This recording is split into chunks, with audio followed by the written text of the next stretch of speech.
new location. We're not in the dungeon anymore. That's right. Outside to, I guess, try this PeachTree. In the dead of winter too. Yeah, Crazy. dead of winter. Luckily, we're doing it now. Hopefully, it doesn't get hotter. But yeah, it's gonna be a warm one. Yep. So this is the PeachTree IPA. Okay. Week 1.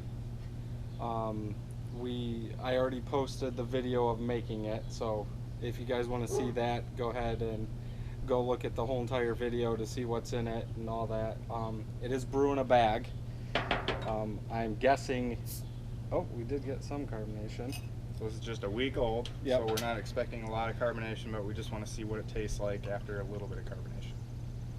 That's actually not bad for 1 week worth of carbonation. Now, I think we kind of talked about this last week when you were over. I think this is almost going to be one of those beers that totally went bad, and it's going to be the best beer in the world, and we're never going to be able to reproduce it. You had some issues brewing? Well, the brewing process was fine. It was after the brewing process. The gravity was 1068 or something, and only went down to 1040. So we're sweeter. Yeah. So we're going to be at about 3 or a 4.3 on this one, which is a little low for an IPA. Right.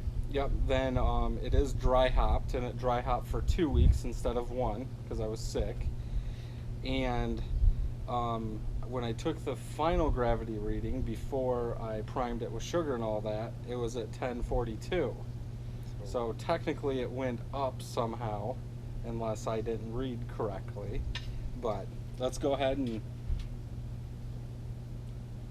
Yeah, you can tell you dry hopped it. Definitely has a lot of hop. Yep. Now it's changed from just when I bottled it. It did smell more like peaches, and obviously there's no peaches in this. I would say it's cloudy. Yeah. Definitely cloudy. Yeah, you can tell it's only a week old. You know, I've got, you had a lot of carbonation up front, but it's not actually in the actual beer itself, right. So you only get a bubble here and there.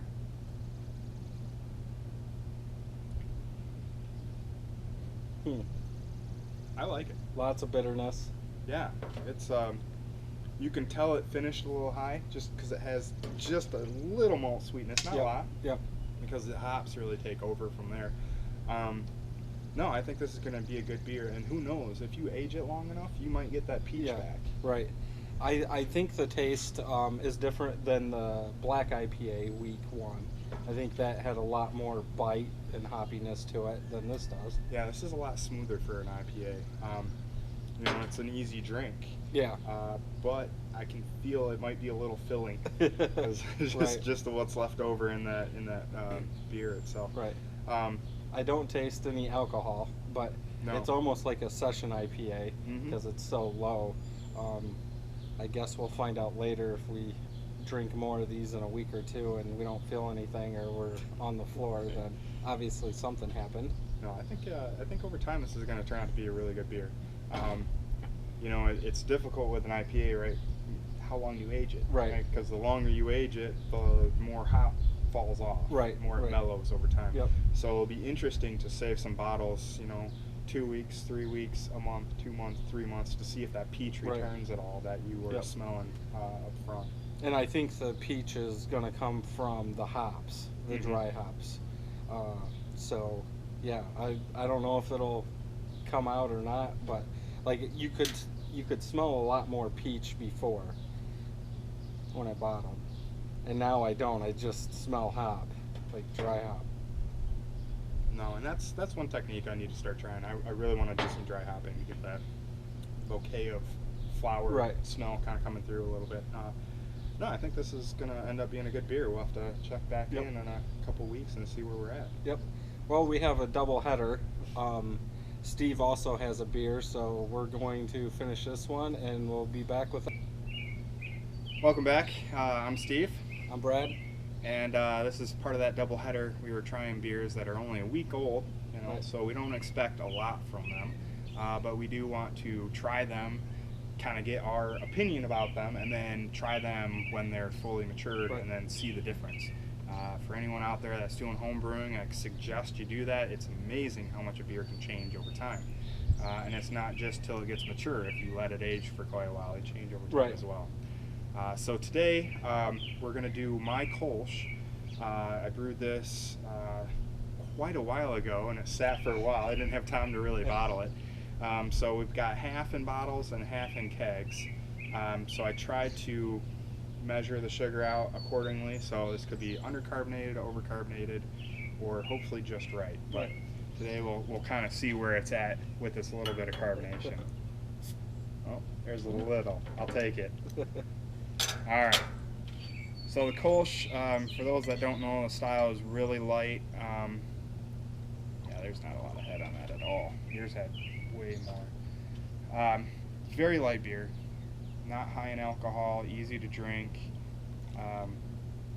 Should be pretty darn clear, kind of almost like your Budweiser, Bud Light kind of color with a little more haze to it. Not much, but unfortunately, I don't remember anything I put in it. So the next time we review this beer, I will list out everything that I did and all the hops that I used. So No head whatsoever. none whatsoever. Like I said, this is a young beer. Smells light, malty.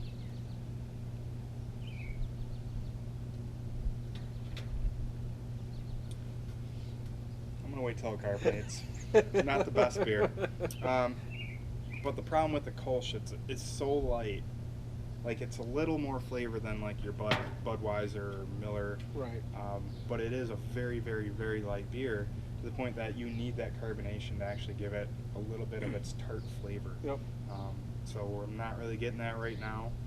Hopefully in a week or two this will change flavors a little bit as soon as it carbonates, and then we can try it again. Right. But you know, with a Kolsch, you're not going to get much hop.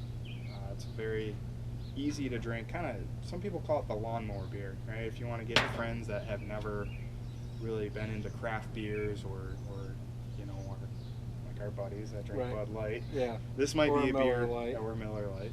This might be a beer that I serve them first to try and bring them over to the dark side. You know, But it's almost a session beer too. It is. You know. It is. You could drink a lot of these and be all right. Great for after, you know, mowing the lawn, sitting around the beach, you know, sun's beating on you like today. It's 80 something. Yep. 80 warm.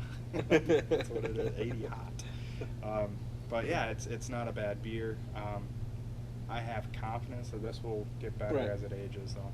Yep. Just needs a little bit more time. One more time. So Yep. until next time, you know, I'm Steve. I'm Brad. And next time you see us, we'll probably be reviewing something else, but we will redo both the beers that we tried today. Yep. And you'll probably see better reviews next time as well. Probably about a month. We'll let it go about a month. So 3 more weeks, then we'll try it. That sounds good. Yep. All right, until next time. See ya. Happy brewing.